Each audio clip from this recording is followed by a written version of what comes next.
women supporting women. And the list is long, darling. I support women's rights and I support women's wrongs. Yes, queen. We love a flawed female protagonist. Sue me, teenage girls are not to be messed with, especially the ones that were on Tumblr in the 2000s. The girls know. And this is a book that will scare women who want children. Give an icon.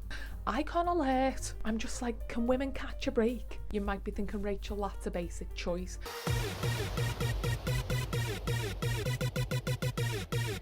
Hi everyone, welcome back to another video. I'm Ray, What Ray Reads on Instagram and What Ray Reads on TikTok as well, because she's over on TikTok, okay? That's Mabel. Milo's also there, they're the dogs. Anyway, we're not here to talk about the dogs. We're here to talk about female rage. I have a thing about feminine rage. Okay, so thanks for clicking on this video. I'm glad you're here. And I'm basically going to talk about books I've enjoyed that have been female rage filled. Features unhinged behaviour, weird women. We love that. If you're not new here, you know I ride for that. So if you're not already, don't forget to go and hit that subscribe button and help me out, because if you didn't already know as well, if you do subscribe, you hit icon status in my books anyway, so what are you waiting for? So as I mentioned, and as you've seen when you clicked on the video, this is a female rage reading list that I've created for you here. You're thinking, you know what, I want more female rage books. I want more literary fiction books. I'm kind of new to getting into it. Don't worry, girls, I've got you covered.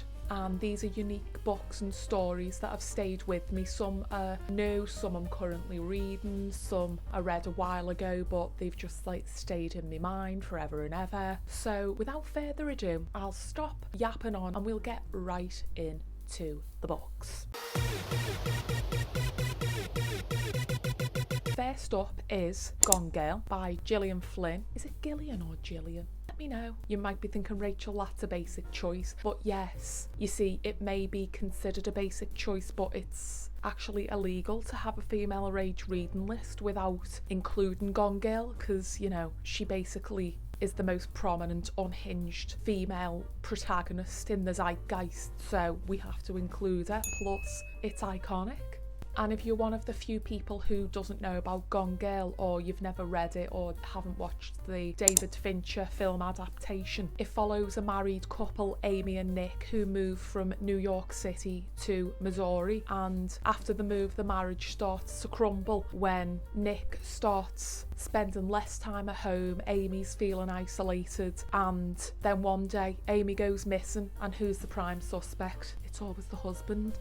Nick is the prime suspect. That's weird.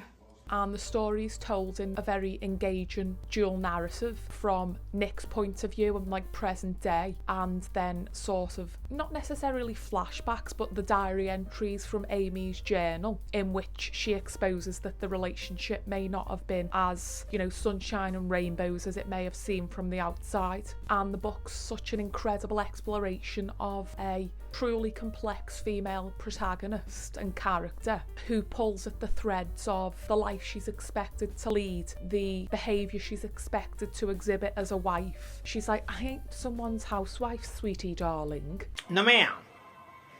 No ma'am. And also the behaviour that she's expected to put up with from her husband. And Amy, I'll let you know one thing, Amy will not be disrespected, okay? It's gripping, it's mysterious, and you simply won't be able to put it down. You'll just be reading it and you'll be like, oh my god. But more importantly, you won't be able to forget Amy, because icon alert. I'm sorry, but I support Amy's rights, and I also find myself supporting Amy's wrongs. You think I'd let him destroy me and end up happier than ever?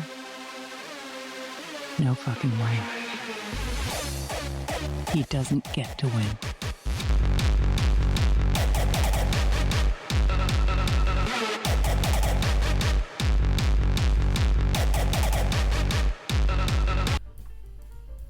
I'm sorry. Also, if you did read or you end up reading Gone Girl and you enjoy it, I highly recommend you check out her other books, Sharp Objects and Dark Places. So yeah, that's your first one. Next we've got Animal by Lisa Toddeo. This book stayed with me for a long time after I read it, and it really shows what can happen when female rage just builds and builds until it reaches a boiling point and something's got to give. Not my problem. And we follow Joan, who leaves New York after a particularly awful incident with a man who she's gone on a date with, and she flees to LA in search of someone who's connected to a family who she hopes can give her a sense of understanding of why her life's gone in the way it has, and explain certain behaviours of men in her life and why she finds these behaviours hard to deal with. And she's essentially looking for closure, and she hopes that this person can give it to her. And this character, in one sense, she's running away from her problems, but she's also running towards an answer for them, and there's that sort of complex push and pull throughout the story. And this book's raw, it's frightening, it's relatable in only a way that women would understand being a woman, and how you have to go about the world with a sense of wariness about you, sort of how we're raised. The girls know. It also makes you question the character's like morally grey behaviours and what she does, which, you know, you kind of can't justify, but then you're also like,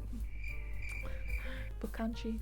And you sense her exhaustion and a rage and just a complete frustration with the experiences and how they've left her. But it's also heartbreaking in its exploration of how men's behaviour, even if it's, you know, a partner, father, a brother, generationally, how it can sort of stay with you forever or change the way that you deal with certain things. It doesn't just go away. And I really liked that generational look at the character and how these experiences from a childhood to a teen years and into her adult years have shaped her and made her the person that she is. I also loved the LA setting because the heat and the sort of dustiness of LA really lent itself to the sort of the building tension and the rage throughout. So it was an experience to be had from start to finish. So you're sure to have a wild time with that one. Next is Penance by Eliza Clark. And this book's a true crime adjacent story set in a small coastal town in the north of England.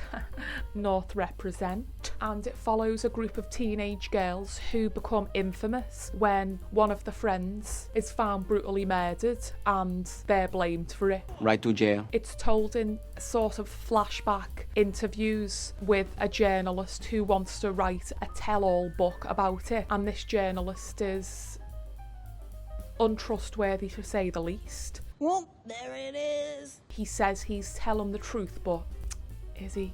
And throughout you've got a lot of unreliable narrators. The story's sort of told in a non-linear way, and you're kind of trying to figure out until the end what really happened, how it happened, and who was involved. First off, teenage girls are not to be messed with, especially the ones that were on Tumblr in the 2000s. Rough times for us all, to be honest.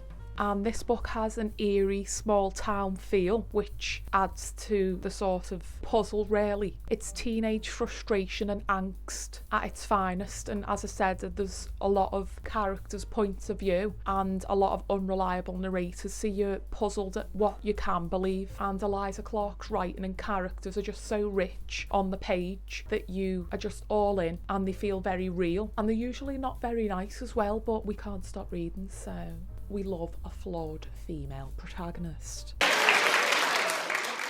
She's got a point. So yeah, I highly recommend Penance, and if you do enjoy this, I recommend you check out her other book, Boy Parts. Next we've got Nightbitch by Rachel Yoder, and this is a book that will scare women who want children.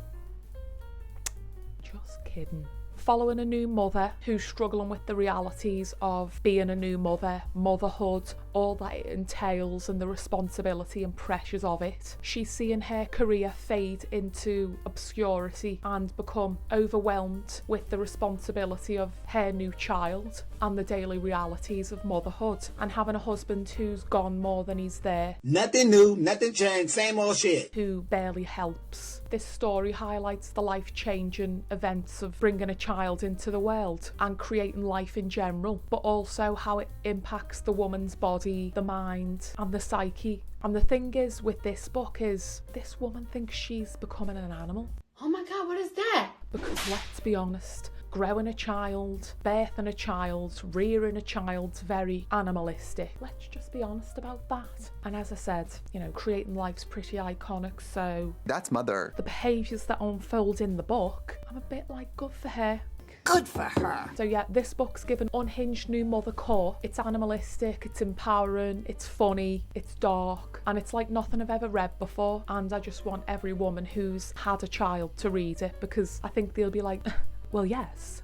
Next, we've got The Mars Room by Rachel Kushner, and in this story we follow Romy Hall, who we find out early on in the book is currently serving 2 life sentences in a maximum security women's prison after taking matters into her own hands when she was being stalked. Yes, queen. Go off, girl boss. So it's given icon. Someone's got to do something about it. I support women's rights and I support women's wrongs. Sue me. But no, it's a harsh look at the daily realities and frustrations of being confined to a prison, the struggles and the oppression felt from the guards, not feeling a sense of purpose or self, dealing with the crime that you committed, but also it shines a light on sex work and also careers in which women are sort of vulnerable. And she also has a child in the story, and there's that extra sense of protection that she feels, not only to protect herself from what's happening, but protect a child. And if a mother's going to do one thing, she's going to mother.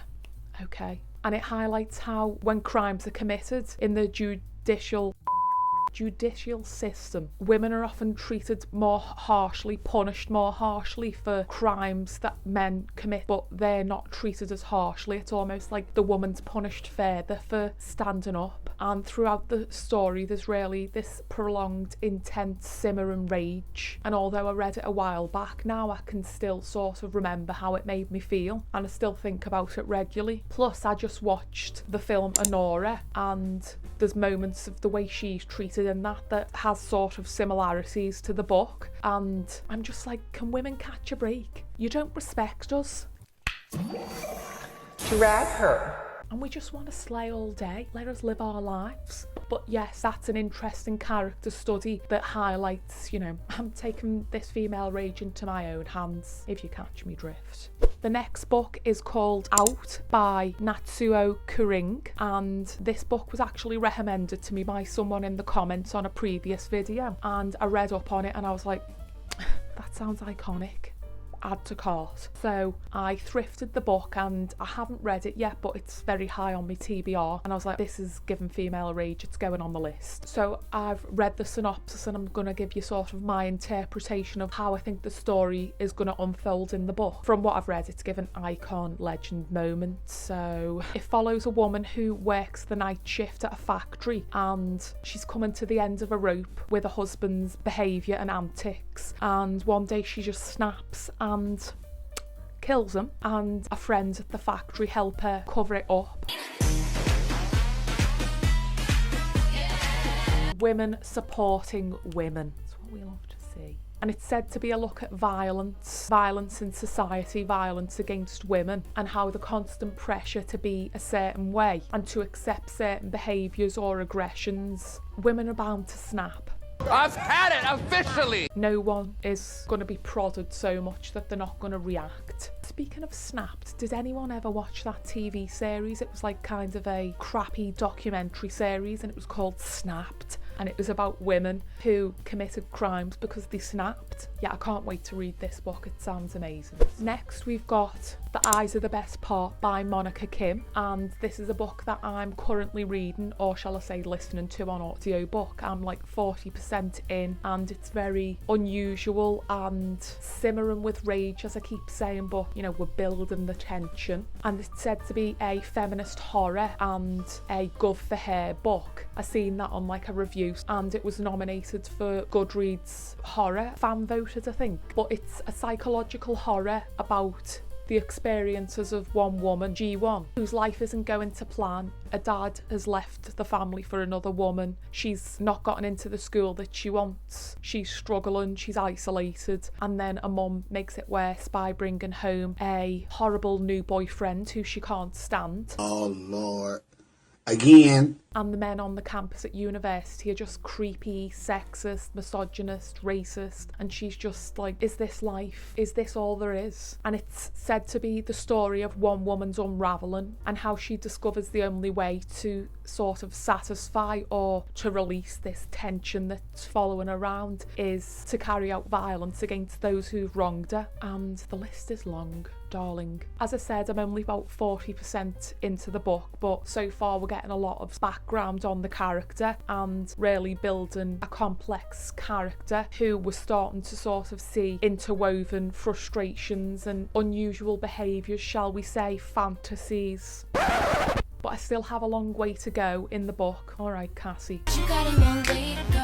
But I'm excited to see where the story goes. I will say I'm 40% in and I'm not getting like horror. It's not really given horror. Maybe that's to come. Next we've got Piglet by Lottie Hazel. So it's female rage but make it food related. Lovingly nicknamed Piglet as a child, our protagonist is seemingly living the life of her dreams. She's working a job she loves. She's hoping to get a promotion. She's just bought a house with a fiance and she's marrying the man of her dreams who seems too good to be true. Surprise, surprise, it is too good to be true. And although the shopping at Waitrose and living the middle class dreams and a life filled with the things she only wished she had growing up, it soon all comes sort of crumbling down when 2 weeks before the big day, a husband confesses to something terrible he did.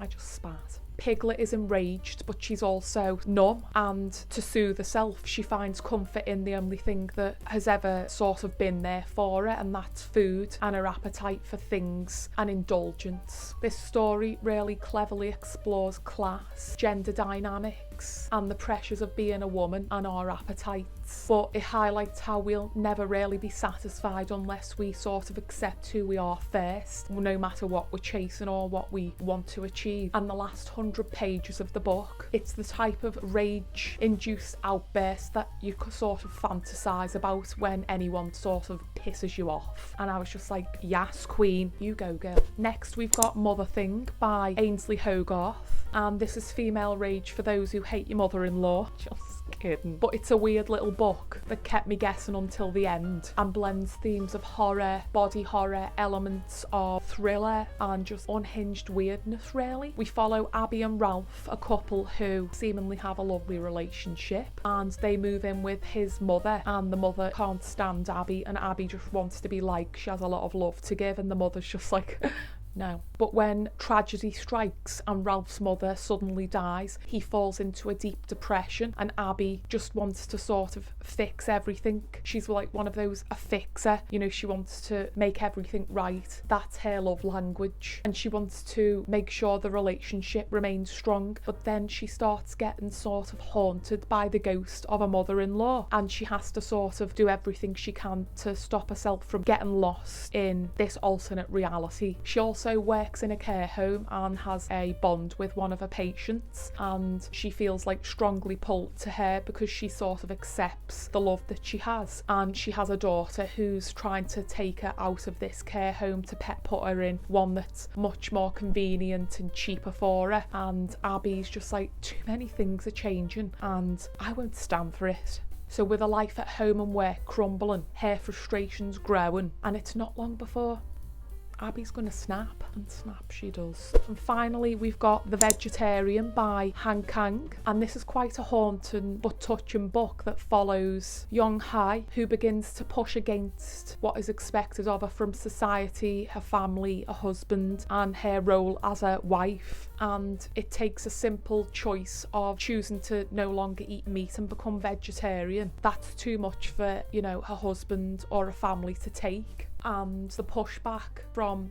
her just asserting herself a small amount goes from a small personal choice in her own life to the fear and horror that's inflicted when someone wants to control and assert the power over you and the dominance. And she's seen as resisting her role, resisting a husband, resisting a family that she's supposed to respect. But it ultimately leads to the horrors of what can happen when sort of the status quo is upset, the boat's been rocked, and how people will exert the power and the dominance to subdue you into submission, essentially, instead of just allowing you to sort of live freely in your truth. but also how easily it is to lose yourself and your sense of purpose or reality when your voice is essentially taken away from you, really. And this book deals with a lot of dark themes, which I'll just let you know now. There's elements of SA and mental illness, but the way it's written, so poignant and touching. I don't think I've really read anything quite like it, and it really, I wouldn't say triggered something in me, but it really stayed with me for a long time, and I found myself thinking about it days later, and you won't be able to forget it. But then Han Kang won the Nobel Prize for Literature, and